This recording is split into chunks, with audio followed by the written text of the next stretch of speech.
Story short number 32. Andy stopped and rested his hands on his knees.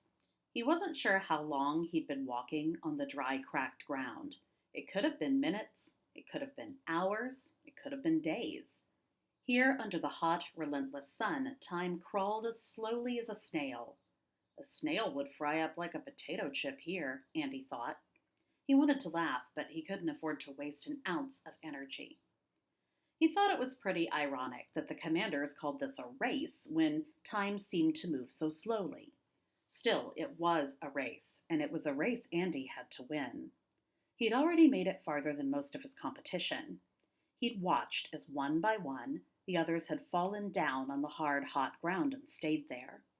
He tried not to think about what that really meant. He couldn't afford to lose focus. He unscrewed the top of his water bottle and peered inside. He could see an inch or so of liquid in the bottom of the bottle. He was nearly out. He couldn't remember if it was better to drink the water until it was gone or to try to ration it.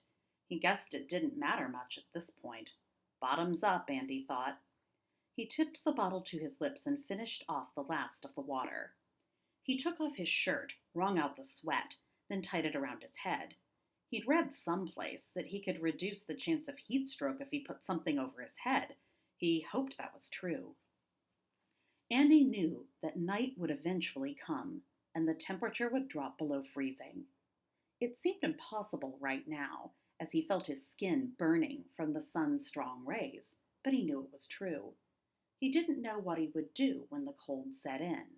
All he had was the t-shirt on his head, a pair of running shorts, tennis shoes, and a now empty water bottle.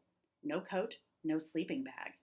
Even though his muscles burned, he started to jog. He would make it out of this place before nightfall. He would win.